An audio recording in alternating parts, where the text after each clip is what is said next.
인컴이라는 자체가 우리가 시간 싸움을 하는 거고 또 장기적으로 이런 스노볼 이펙트가 좀 저는 중요하다고 생각하기 때문에 월배당 ETF는 개인적으로는 좀 선호하지 않는다. 인컴 자산에서는. 금리 인하기에는 가능하다고 하면은 중심으로 투자해 주시길 바랍니다.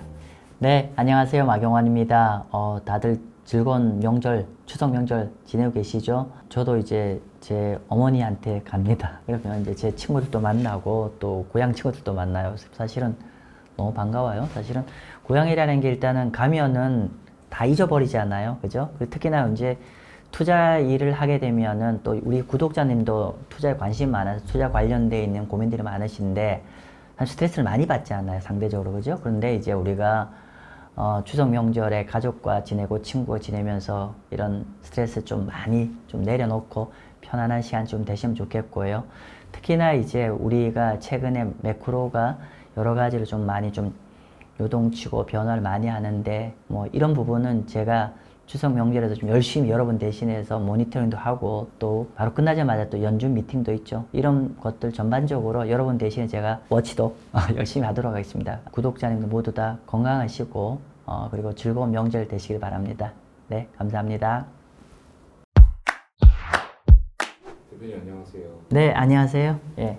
금리 인하 시기 그리고 경기 침체가 가까웠을 때 경기 둔화 시기에 왜 인컴 자산과 채권에 투자해야 되는지 금리 인하 시기에 채권 투자하는 건 조금 클리어한 것 같은데 네. 그것도 한번 간략하게 이유를 설명 주실 수 있을까요? 금리 인하기에 채권을 투자하는 이유는 제가 생각하기는 한 3가지 정도 있을 것 같습니다. 물론 더 많겠지만 첫 번째는 기본적으로 채권 가격이라는 거는 금리와 반비례 관계죠. 그러면은 시중금리가 내려가면 채권 가격이 올라가는 거잖아요. 그러면 이 시중금리에 영향을 미치는 게 무엇이냐면은 정책금리, 연준이나 한국은행 금리가 일정 부분 영향을 주는 거죠. 정리를 하면은 정책금리가 내려가게 되면 일반적으로 시중금리가 내려가게 되고 그러면 채권의 가격이 올라가게 된다. 아주 원론적 얘기지만 그래서 금리 인하기에 국채를 투자해야 된다는 이유고요.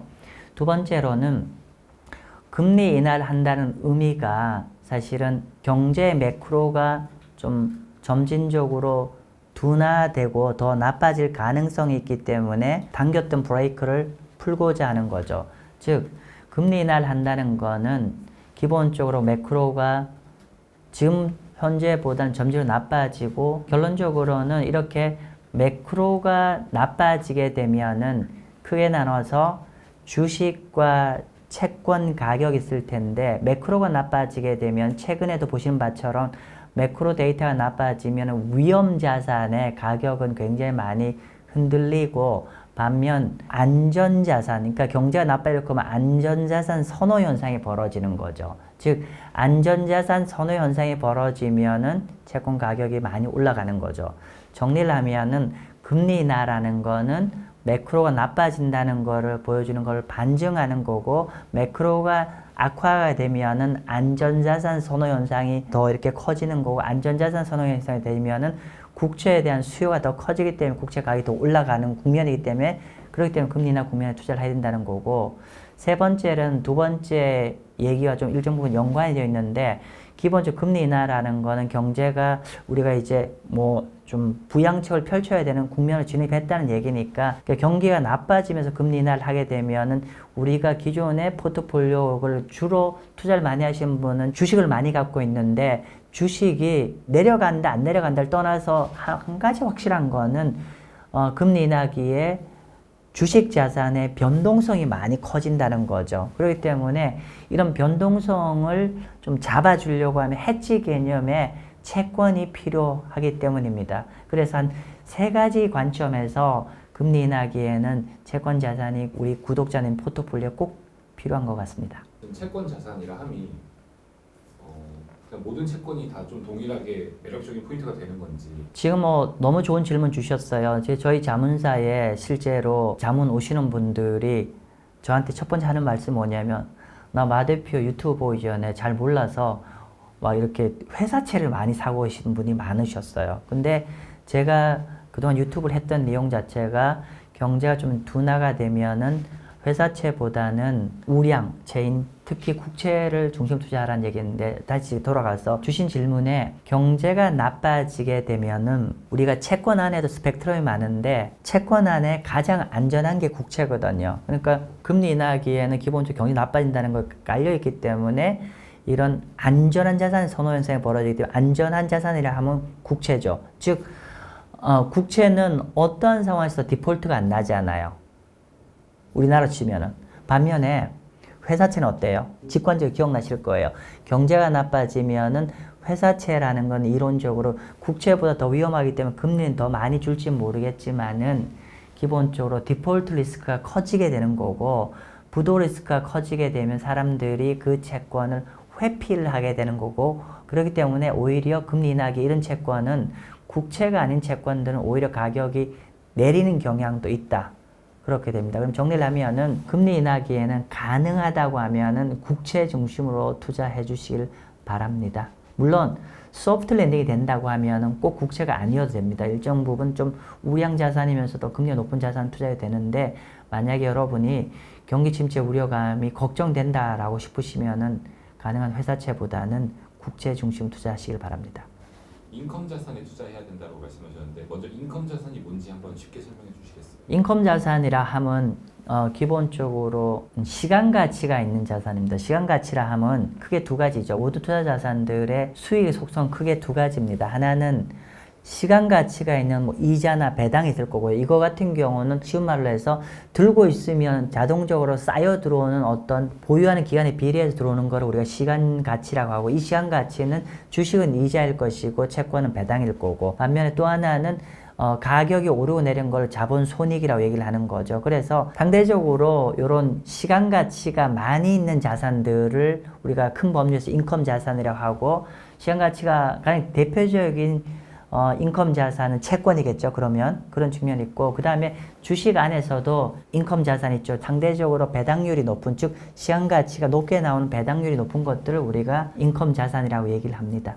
네, 그럼 말씀 주신 것으로 이해하면 배당주가 좀 대표적일 것 같은데 앞에서 채권을 말씀 주셨으니까 배당주에 투자하는 것도 전략이 필요할지 아니면 배당을 많이 주는 퍼센테이지가 높은 것들을 우선적으로 선별하면 되는지 좀 어떻게 투자 전략을 세워야 될까요? 기본적으로 최근에 아마 제 유튜브도 설명을 좀 드렸지만은 7월달 이후에 여러분들 일단은 배당주 ETF들의 추이를 먼저 한번 확인해 보십시오.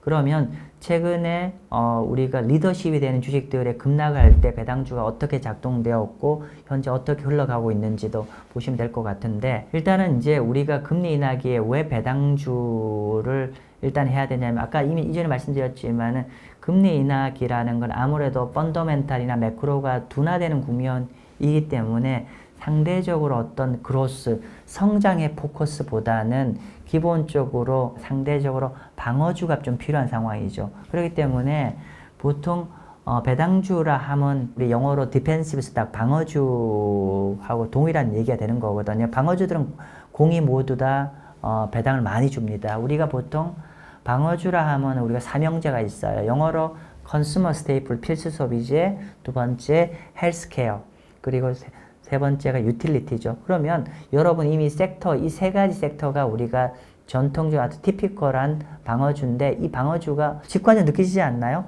이 방어주들은 공통적으로 경제가 나빠져도 꾸준하게 소비가 이루어지고 필요한 자산들이잖아요. 그러니까 이거는 어떤 우리가 임의 소비재라고 하죠. 돈이 생기면 투자하고 뭐 자동차를 확 바꾸거나 뭐 이런 개념이 아니라 이거는 경제가 나빠도 예를 들면은 표현이 그렇습니다만은 담배, 뭐 코카콜라 뭐 이런 것들 같은 경우 그리고 헬스케어 같은 경우 경제 나빠져도 반드시 필요한 것들이잖아요. 유틸리티도 마찬가지고 그렇기 때문에 이런 주들이 기본적으로 어떤 가격의 탄력성을 게임하는 게 아니라 이거는 그냥 우리가 인컴을 배당을 많이 주는 목적으로 하는 거죠. 왜냐하면 이 산업 자체가 미래가 엄청나게 브라이트해 성장성이 높은 게 아니라 스테디한 목적인 거죠. 그렇기 때문에 상대적으로 그런 측면이 있고요. 일단은 매크로 측면에서 현재 방어주가 필요한 시점이고 이 방어주가 고배당주가 해당이 되는 거고 두 번째로는 기본적으로 그동안 미국 주식이 압도적으로 성장주 위주로 가다 보니까 상대적으로 성장주의 멀티플은 엄청나게 비싸진 반면에 방어주들의 밸류에이션이 굉장히 저렴합니다. 그래서 이런 두 가지, 그러니까 지금 입장에 매크로가 좀 예민해졌을 때는 첫 번째 밸류에이션이 리저너블해야 되고, 두 번째 경제가 나빠져도 비즈니스가 스테이블하게 갈 수 있는 거, 그런 두 가지 측면에서 이제 방어주를 얘기하는 거고, 고배당주 안에서도 굉장히 다양한 고배당주가 존재를 합니다. 단순하게 뭐 한 4% 이상 되는 고배당주도 있고, 또 우리가 배당 성장주, 배당이 지속적으로 증가하는 주식들 뭐 이런 것들이 있는데, 일단은 그렇게 생각합니다. 저는 가능한 이제 배당이 지속적으로 좀 단순하게 지금 배당을 높게 주는 종목보다는 배당을 좀 지속적으로 이렇게 기업의 가치도 제고하면서 배당을 좀 구속적으로 많이 주는 기업들을 좀 잘 찾아보시면 좋은 투자가 되지 않을까 싶습니다. 월배당 ETF 같은 것들도 배당주 인컴 자산으로 봐야 되나요? 지금 월배당 ETF라고 하시면 이제 이런 거죠.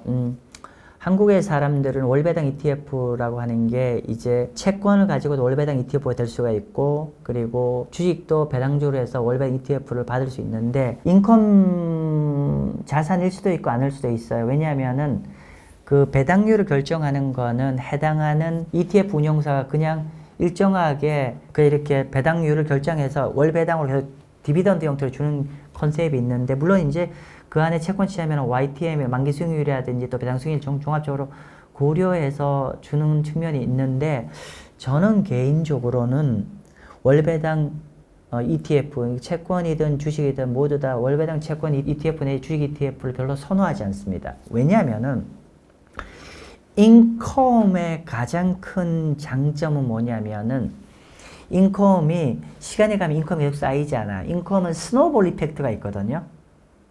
그럼 스노우볼 이펙트가 있으면 그냥 냅두면, 그러니까 배당으로 받지 않고 있으면 계속 쌓여. 우리가 펀드 같은 게 좋은 예예요.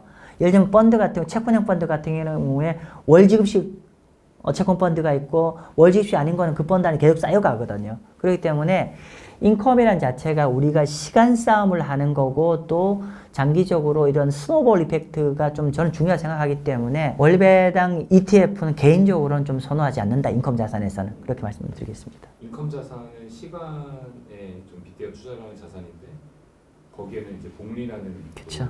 매력적인 포인트가 들어있을 수 있는데, 월배당이라 하면 그것들을 뽑아서 바로바로 주는 거기 때문에 매력적이지 않다. 예, 맞습니다. 네, 오늘은 금리 인하기에 어떤 자산 투자하면 좋을까를 좀 한번 고민해 봤고, 그러면서 이제 우리가 채권 자산과 어떤 고배당주, 방어주들이 좀 더 유망할 거로 말씀 좀 드렸습니다. 아무튼 이제 좀 최근에 여러 가지로 매크로 좀 둔화되고 금리 인하도 예견되고 여러 가지 좀 어려운데, 좀 요런 자산들 우리가 향후에 좀 더 고민하시면 좀 더 현명한 투자가 되지 않을까 싶습니다. 네, 감사합니다.